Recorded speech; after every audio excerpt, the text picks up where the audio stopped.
محترم بزرگوں، عزیز ساتھیوں، دنیا جس رخ پر جا رہی ہے،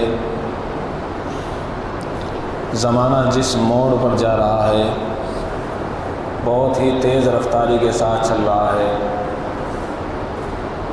برق رفتاری سے زیادہ تیز حالات چلتے جا رہے ہیں۔ یہ ہمیں بتا رہے ہیں کہ زمانہ تبدیلی کی موڑ پر ہے، زمانہ بدلنے جا رہا ہے، اور زمانے کا بدلنے والا اللہ ہے۔ اور زمانہ بدلا جاتا ہے انسانوں کے احوال سے۔ تو انسانوں کی حالتیں یہ اسباب ہیں زمانے کو بدلنے کا، اور یہ حالتیں ہمیں بتا رہی ہے کہ زمانہ بہت جلدی بدلنے جا رہا ہے۔ بظاہر تو ہمیں ایسا محسوس ہو رہا ہے کہ زمانہ تنگی کی طرف جا رہا ہے، زمانہ ظلم و بربریت کی طرف جا رہا ہے، زمانہ قبرستان بن چکا ہے، قہرستان بن چکا ہے، ظلمستان بن چکا ہے، اور جبرستان بن چکا ہے۔ ہر طرف دیکھو پریشانی پریشانی منڈلا رہی ہے۔ جہاں مسلمانوں کی تعداد زیادہ، پریشانی وہاں پر بھی ہے۔ جہاں مسلمانوں کی تعداد کم، پریشانی وہاں پر بھی ہے۔ اس خطہ ارضی پر اور اس زمین پر جہاں بھی دیکھتے ہیں، جس طرف بھی دیکھتے ہیں، پریشانی ہی پریشانی نظر آتی ہے۔ اور پریشانی کیوں نظر آ رہی ہے؟ احوال کی بنیاد پر اور احوال کی وجہ سے پریشانی نظر آ رہی ہے۔ حالات ہمارے بدل چکے ہیں، تو اللہ نے زمانے کو بھی بدل دیا ہے۔ لیکن دوستو، زمانہ کس موڑ پر جا رہا ہے وہ ہمیں پتہ نہیں ہے۔ وَعَسَىٰ أَن تَكْرَهُوا شَيْئًا وَهُوَ خَيْرٌ لَكُمْ، اللہ فرما رہے ہیں قریب ہے کہ تم کسی چیز کو ناگوار سمجھو اور اللہ نے اس میں خیر ڈال رکھی ہو۔ یہ امتحان اور یہ آزمائش کی چکی جو چلی ہوئی ہے، ہمیں ایسا محسوس ہو رہا ہے کہ ناگواری ہی ناگواری بڑھتی جا رہی ہے۔ ارے کچھ کہہ نہیں سکتے کہ آئندہ چل کر خیر ہی آ جائے۔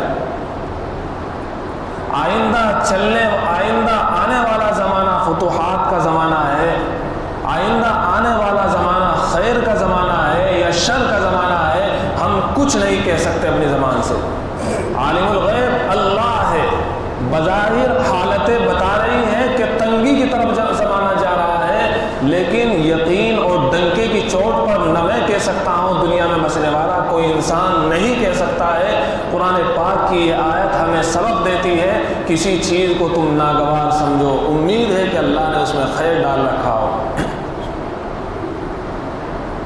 زمانہ جو بھی ہو، اب ہمیں کرنا کیا ہے؟ انا عند ظن عبدی بھی، اللہ فرماتے ہیں کہ میں اپنے بندے کے ساتھ وہی معاملہ کرتا ہوں جیسا وہ مجھ سے گمان کرتا ہے، جیسا وہ مجھ سے سلوک رکھتا ہے، جیسا وہ مجھ سے یقین رکھتا ہے۔ تو ہمیں چاہیے کہ زمانہ کسی بھی موڑ پر آ جائے، ہمیں اللہ سے حسن ظن رکھنا ہے، اور امید یہ رکھنی ہے کہ آئندہ آنے والا زمانہ فتوحات کا زمانہ ہے، آئندہ آنے والا زمانہ نصرتوں کا ہے، امداد کا ہے۔ لیکن امید ہی امید نہیں رکھنی ہے، اپنی حالتوں میں تبدیلی بھی لانی ہے۔ زمانہ بدل جائے گا جب حالات بدل جائیں گے، اور حالات بدل جائیں گے کب؟ جب اللہ چاہے گا، اور اللہ چاہے گا کب؟ جب ہم چاہیں گے۔ اگر ہم خود نہیں چاہیں گے، اللہ چاہنے والا نہیں ہے۔ اگر انسان نمازی بننے کے لیے تیار نہیں ہے، بن نہیں سکتا ہے۔ ایک قدم اٹھاؤ، 100 قدم اللہ بڑھا دے گا، اور اگر ایک قدم بھی نہیں بڑھاتا ہے، دل میں ارادہ بھی نہیں کرتا ہے، ہدایت ملنے والی نہیں ہے، نہیں ہے، نہیں ہے۔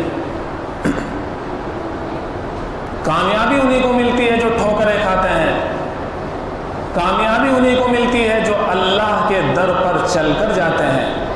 فتوحات کا زمانہ انہیں کے لیے کھلتا ہے جو اپنے آپ کو، اپنے من کو اللہ پر قربان کر دیتے ہیں۔ یہ صحابہ کی تاریخ بتا رہی ہے۔ اس وقت ضرورت اس بات کی ہے کہ ہم مسنونہ زندگی بسر کریں۔ سب سے بڑا وظیفہ یہی ہے کہ ہماری زندگی سنت نبوی صلی اللہ تعالیٰ علیہ وسلم میں متبدل ہو جائے، ہمارے اوپر رنگ چڑھ جائے سنتوں کا۔ یہ سنتوں کی زندگی حالات کو بدلنے والی ہے، ورنہ کوئی چیز نہیں ہے جو حالات کو بدل دے۔ یاد رکھیے گا، اگر ہم اپنی زندگی کو بدل دیتے ہیں سنتوں سے، یاد ہے کہ حالات بہت جلدی بدل جائیں گے۔ جس طرح بہت جلدی بدل رہے ہیں، کس چیز کی طرف بدل رہی ہے؟ تنگی کی طرف جا رہے ہیں۔ ضرورت اس بات کی ہے کہ سب سے پہلے ہم اپنے اللہ سے حسن ظن رکھیں۔ حضرت سعید بن جبیر رحمۃ اللہ علیہ یوں دعا فرمایا کرتے تھے، اللہم انی اسألک صدق التوکل علیک وحسن الظن بک، اللہم انی اسألک صدق التوکل علیک وحسن الظن بک۔ مولا میں آپ سے سوال کرتا ہوں، کس چیز کا سوال؟ کہ مجھے آپ پر بالکل سچا بھروسہ ہو جائے، اور دوسری چیز یہ کہ مجھے آپ سے اچھا گمان ہو جائے۔ یہ حضرت سعید بن جبیر دعا فرمایا کرتے تھے۔ ہمیں بھی چاہیے کہ ہم اس طرح کی دعاؤں کو اپنا وظیفہ بنائیں۔ سب سے بڑا وظیفہ انسان کا یہ ہے کہ انسان متوجہ ہو جائے اللہ کی طرف، اور متوجہ ہونے کا طریقہ حدیث مبارکہ سے ملتا ہے کہ بندہ استغفار کہنے والا بن جائے۔ جو مانگنا ہے اللہ ہی سے مانگے۔ آج کل مال کی تنگی بڑھتی ہی جا رہی ہے۔